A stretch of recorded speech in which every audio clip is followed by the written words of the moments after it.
One of my favorite movies that I always loved to watch when I was growing up was The Sandlot. And earlier this summer, I was with some of my friends, and we were watching The Sandlot, and we were getting to one of the most memorable parts of the movie. And it's when there's two neighborhood rivals who are on two separate baseball teams, and they're about to play a game of baseball, and they're exchanging some insults with one another. And the tensions escalate, and the insults begin to increase and get a bit more rude, and then one guy takes it to a place that it was really that no one ever expected. And he says, "You play ball like a girl," in a mocking and disgusting tone.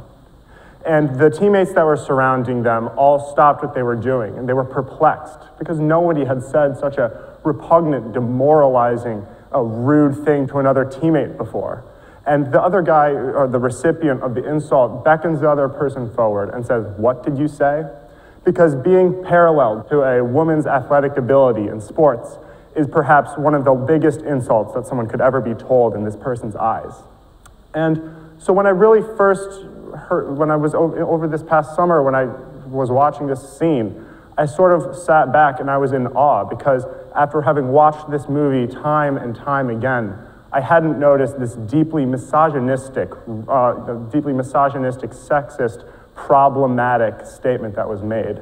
And so that sort of led me to do further reflection into other movies that I loved and deeply admired.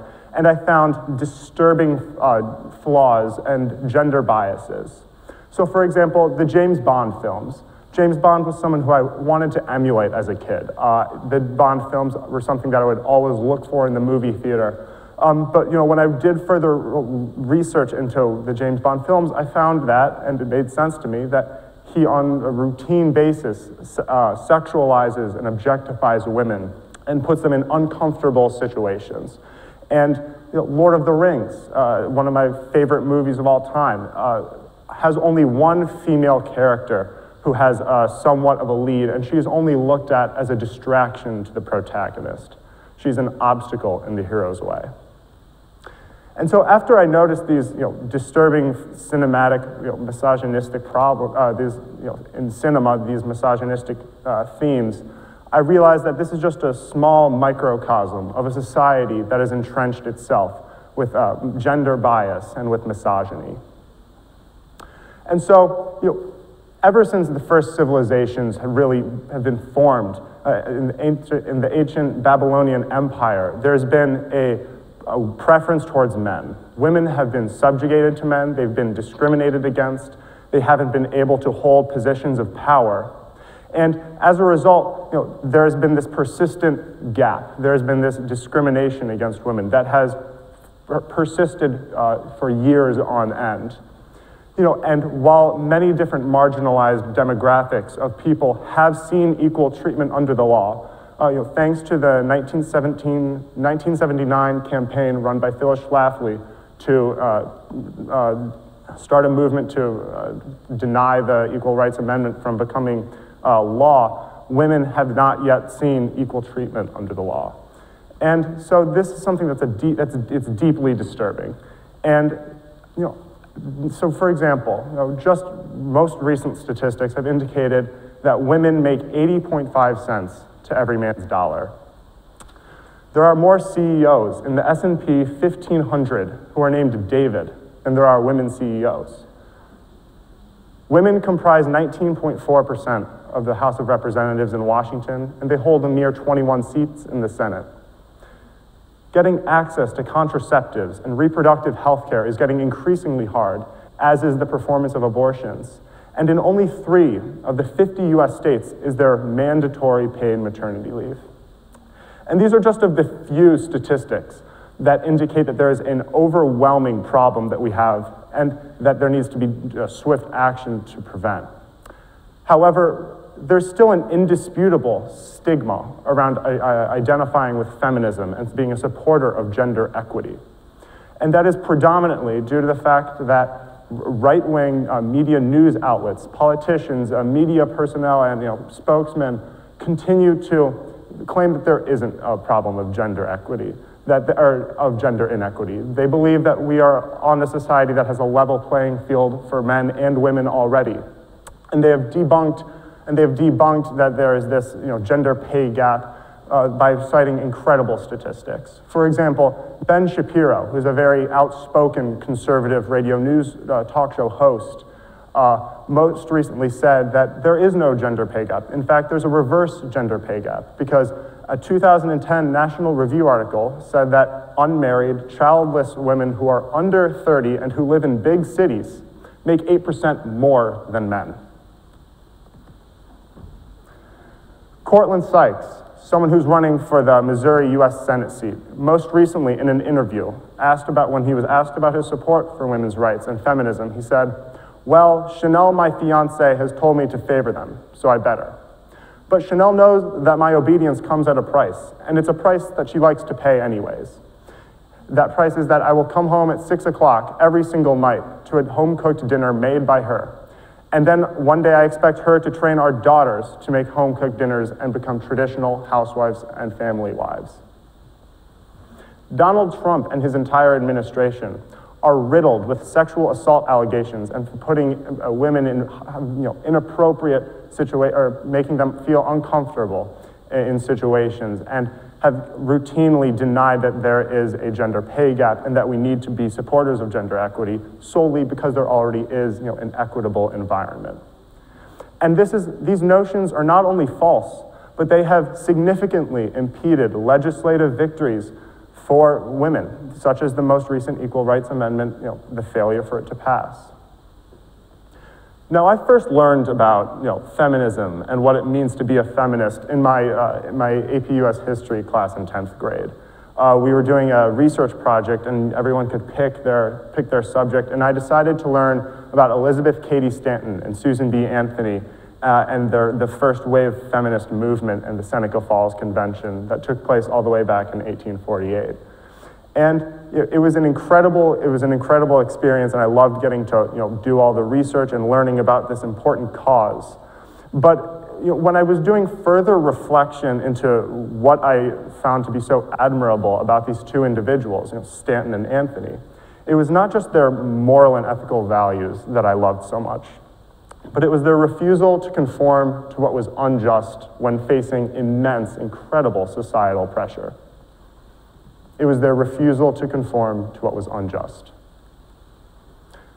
So throughout all of my life, through elementary school, middle, and high school, and for most of high school, I was a part of a friend group. We were seemingly inseparable.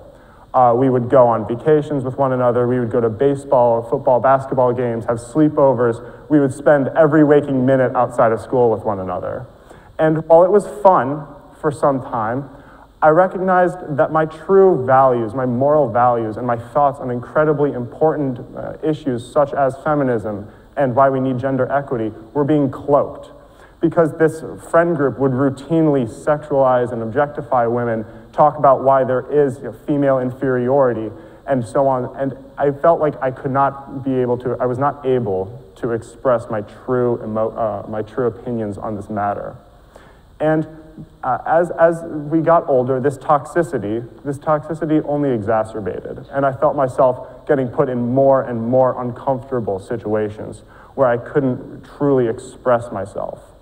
And so, with the help of my friends, my girlfriend, my parents, and my therapist, I was able to successfully separate from this friend group that had really been able to manipulate my values on this matter, or that were trying to manipulate my values on this matter.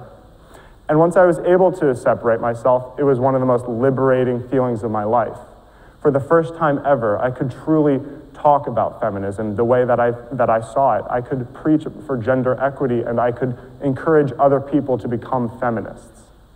However, while I noticed that my separation from this friend group was successful, I predicted that there were thousands upon thousands of other people who are in middle school, high school, college, and who are adults who aren't able to express their true opinions and values on these incredibly important matters due to them feeling the need to appeal to a certain group of friends, or to fit a certain that they need to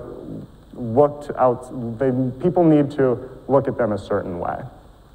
And so what I did was I conducted a study. I analyzed two separate demographics of people some guys and girls who went to high school across Ann Arbor public schools. I did most of my survey with people from Pioneer, but I was also able to get people from Skyline, from Huron, and from Community. And the results that I found really confirmed my beliefs that I had sort of predicted earlier. And so I asked 10 questions, but I was really looking for only 2 answers. The 2 questions that I was most interested in were, one, if they identified as being a strong feminist, a feminist, not a feminist, or an anti-feminist. And then my second question was whether they were nervous to call themselves a feminist when they were in a group of friends. And so for the first question I asked about guys associating with feminism, it found that only 51.2% or so of guys associated as being either a feminist or a strong feminist. Now, in comparison, an astounding 86%, a 35% gap, and 86% of females, of women, just said that they associated with feminism and were either strong or just regular feminists. 35%. For my the second question, it found that there were around 25% of guys were nervous to call themselves feminists when they were in a group of friends, and only around 13% or so of women felt that way. So a 12% gap. Both of these results were very indicative of my, indicative that there is a significant disparity when it comes to people's support for feminism.